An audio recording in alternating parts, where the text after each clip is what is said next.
All right, and we are live. Welcome to Late Stage Degen. I'm here in the room with my dog and some other people, but I'm the only one on the camera. So, welcome to all 0 viewers at the moment. So a few things just up front. Really still figuring out like what the format is of this, and it's something we're going to figure out together. A few things of like context. So I think I'm going to focus on kind of like international politics and kind of like international commentary, and bringing kind of like highlighting stories that are happening around the world, particularly in kind of like a periphery versus kind of like centers of capital kind of way, where we'll try to kind of like explore these places that are more like, on the periphery, according to kind of like Wallerstein kind of stuff. So that's like the idea, but like the format might change a lot. So I think the first thing I want to say is just like, my interest here is really to explore like with everyone together, not to like necessarily even like educate. I'll try to like bring in my opinions and things like that, but first and foremost, like I'm not an expert on pretty much any of the things we're going to be talking about, because I don't live on the ground in a million different places. I live on the ground in one place, so I can tell you about that place.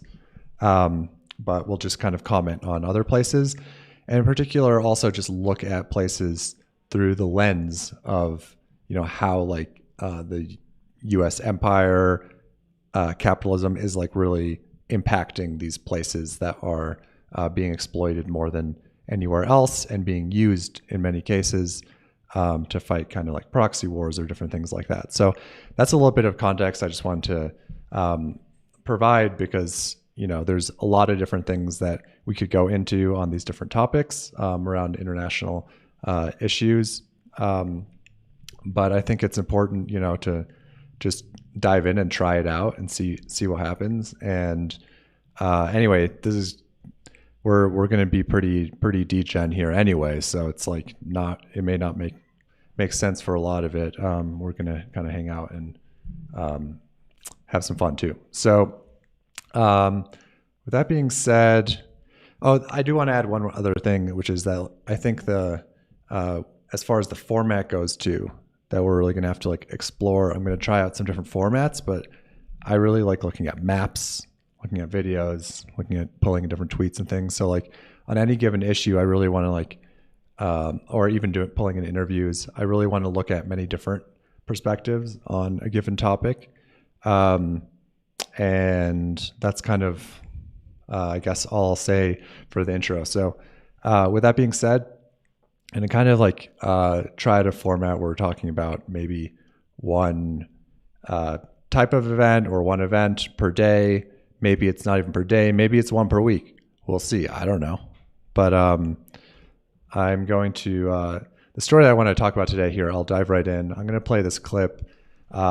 This is an interview with the president of Belarus, and there's of course not of course, if you're not aware of what's happening in that area, there's a major migration crisis that's happening. This was kind of first brought to my attention in the most recent way this is happening, through this post in the New Left Review. Oh, actually I'm reading a different one here. I'll switch over to it. That's a different one that we'll go into at a different time. It's kind of like an obituary to Jean-Luc Nancy, who just passed away. I think that'll be a really interesting one too. This one is called In the Woods, and it's about the immigration crisis at the border between Belarus and Poland, and how this kind of ancient forest, which is actually the last primeval like forest, what they call like untouched kind of ancient forest in Europe that still exists, because everything else has been mowed down and used and replanted. So it's happening at a really interesting place. And essentially what's happening. There are a lot of people that are trying to get into seek asylum in Europe. They're coming through Belarus. They're being sent back by Poland. Now, I just read the story today. They're being denied re-entry into Belarus as well. So we can go into that story separately, but that's kind of the context. I'm going to play this interview, then we'll dive into the issues a little bit more. And here we go. Welcome back. The Belarusian president, Alexander Lukashenko, is dismissing reports of human rights abuses since his disputed re-election last year. His government also being accused of funneling migrants into EU border states in retaliation over Western sanctions. Known as Europe's last dictator, he's led the nation for nearly 3 decades. And in an exclusive interview with CNN's Matthew Chance, Mr. Lukashenko says he has nothing to be sorry for. So you can see, like, again, I want to provide a little bit of context before he answers this question here. That, you know, the situation is very complicated on the ground. And of course, there's many different human rights kind of like causes that are worth like fighting for. People actually are fighting for democracy. There's a lot of different dynamics going on. But the interesting thing to kind of note here is just the framing of it here. This is from CNN, specifically just being immediately super critical and asking these typical questions that you see when the U.S. is intervening in foreign countries, and they either position, you know, the dictator as someone they're aligned with or that who they're opposed to. And in many of these cases, you can see, you know, we saw this in Venezuela and all many other recent examples where the U.S. is really kind of like using the fight for democracy to push their own agenda. And you'll see there's, anyway, that's all I'll say about this, but this is that type of interview where you can really see from the beginning the angle here that the media is taking, that the interviewer is taking. Would you take this opportunity now to apologize to the people of Belarus for the human rights abuses that they've suffered at your hands? What do you expect him to say here? No, I would not like to take this opportunity. If I ever would, I would do that through the Belarusian media. What would be the point of doing it on CNN? I don't think this is a relevant question, and in principle, I have nothing to apologize for. Well, you say you've got... This is something like, this is a super interesting response. You saw this also with like if you watch the interview within Azerbaijan, in that interview where the president also says, you know, hey, if I wanted to speak, you know, apologize or talk to my own people, why the hell would I do it through CNN? You know, this is an English language outlet. Like, I'm going to speak directly to my people if I want. That's a ridiculous question. You've got nothing to apologize for, but Human Rights Watch says multiple detainees have reported broken bones, broken teeth, brain injuries, skin wounds, electrical burns. Amnesty International speaks of detention centres becoming torture chambers where protesters were forced to lie in the dirt, stripped naked, while police kicked and beat them with truncheons. You don't think that is worth apologising for? You know, we don't have a single detention center, as you say, like Guantanamo, or those bases that the United States and your country created in Eastern Europe. As regards our own... This is also, I mean, super interesting, also like very common in this type of interview, but I'll stick to this interview where basically Lukashenko is pointing out that, you know, kind of the hypocrisy in the question where the interviewer's pointing to like some different human rights violations, and Lukashenko basically turns around and says like, hey, what about Guantanamo? Like, aren't you being hypocritical here? Detention centers where we keep those accused or those under investigation. They are no worse than in Britain or the United States. I can guarantee you that. Nevertheless, the violence over that period has left you, in the eyes of much of the international community, as an international pariah. You're the main opposition figure. Nevertheless, the violence... I love how he says, I'll write it again. He just says, nevertheless, because obviously he can't kind of deny the hypocrisy here. Or the United States, I can guarantee you that. Nevertheless, the violence over that period has left you, in the eyes of much of the international community, as an international pariah.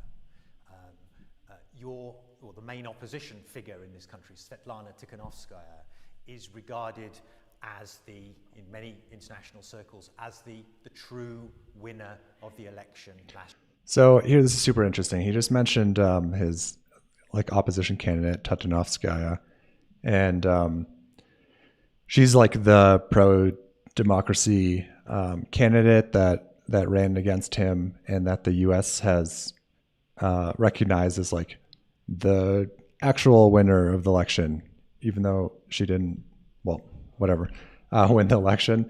But I just want to show you, this is here we go. Here's a picture of her with Biden in July.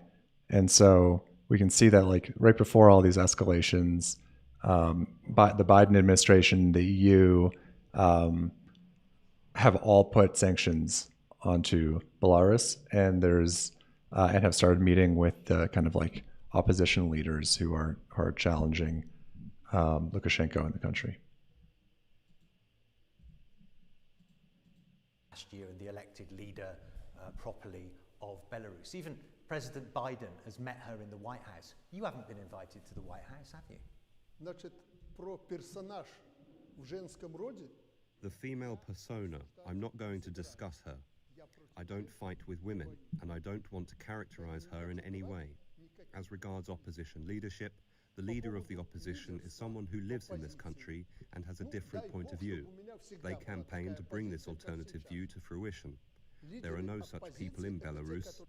They are somewhere over there on your side, paid by you. No, they fled the country because they're frightened of staying here. The people that have stayed have been imprisoned, put in jail for like 10 and 11 years because of their opposition activities, and you know that's the case. Look, if one is a revolutionary and they got themselves involved in a revolution, moreover... So this is like, we have to dive a little bit more into like what's actually happening here, but the reporter is essentially saying like, any opposition, anyone who opposes you is having to flee the country.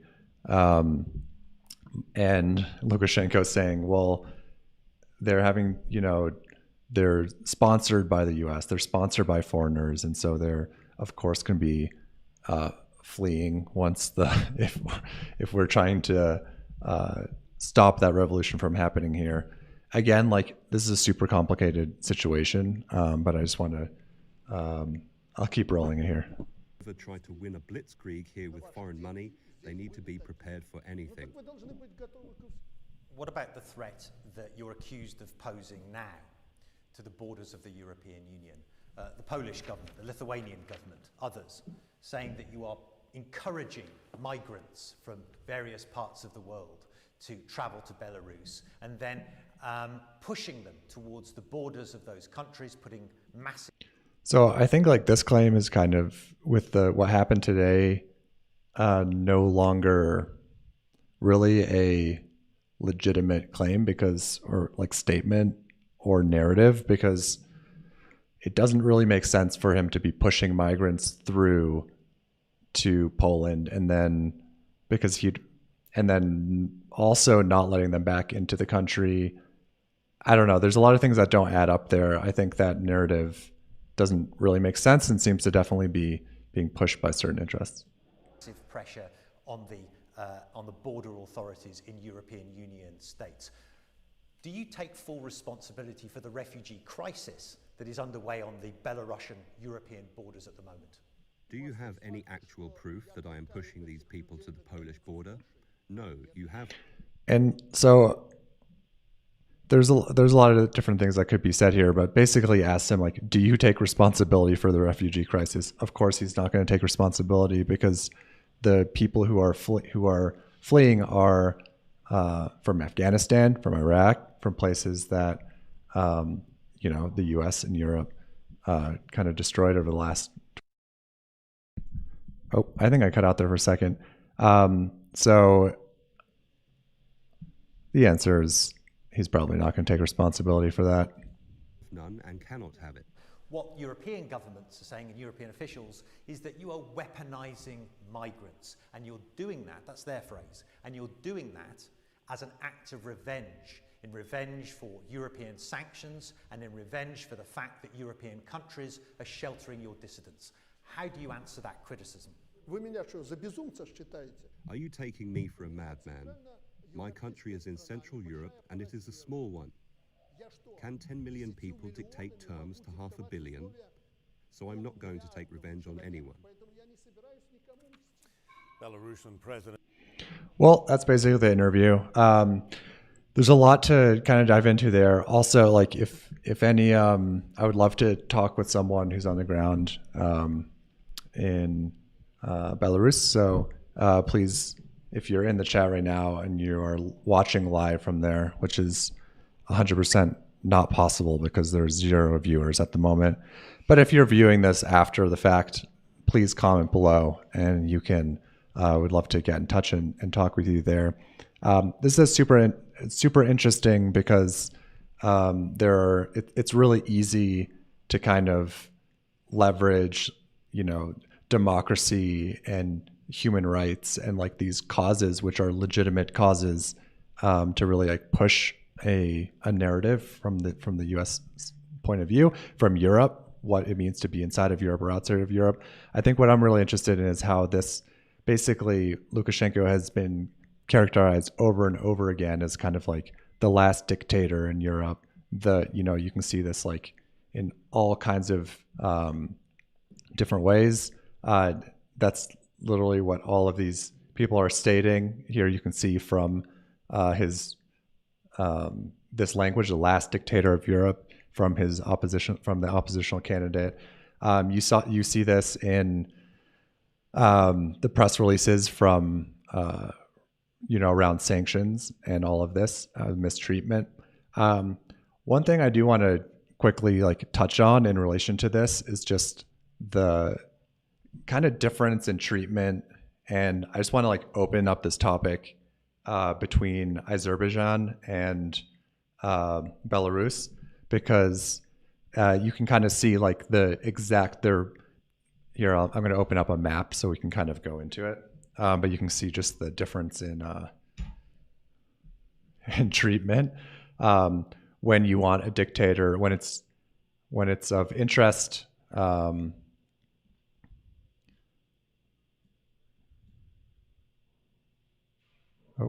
Hold on.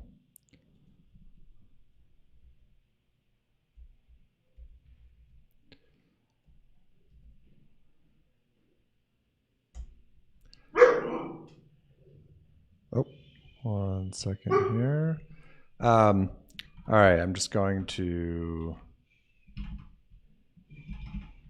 Give me 1 second here.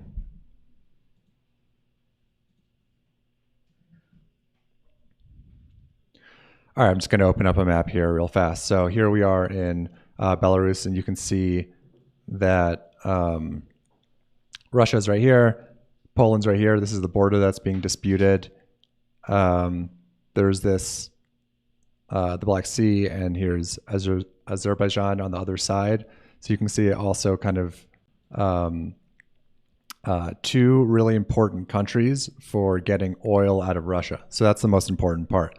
And you can see that as far back as in 2012, Obama green-lighted the gas line to take that Azerbaijan was pushing to basically take gas through Turkey into Europe instead of having to rely on Russia. So that's a whole different story. But essentially, oh, we've got a viewer now. Hi, viewer. Essentially, you can see that even in this year, and I'll pull up the story here. Oh, it's not that one. Here you can see the pipeline that was pushed by Obama, Biden, Trump, building this pipeline basically from Azerbaijan through Turkey into Greece, so that basically natural gas can be routed through there instead of having to rely as heavily on Russia. And in particular, a lot of Belarus is basically here's a story here. Oh, nope, that's the story from today. One of the most critical points of entry for oil coming from Russia into the EU. And so that's an interesting thing to point out. As recently as this year, as soon as Biden came into office, he renewed his commitments to Azerbaijan and building this and standing by this this dictator, even though there's this whole conflict going on with Armenia. So like it really depends on this treatment of dictators is really going to depend on the political influences. Oh, all right. Well, sorry, viewer, that you're there. Say hi in the chat if you're there. But we really have to go because I'm low on battery. So that's just how it goes. I'm going to dive probably more into this difference between Azerbaijan and Belarus and just the way that these are being treated by the U.S. In the future. But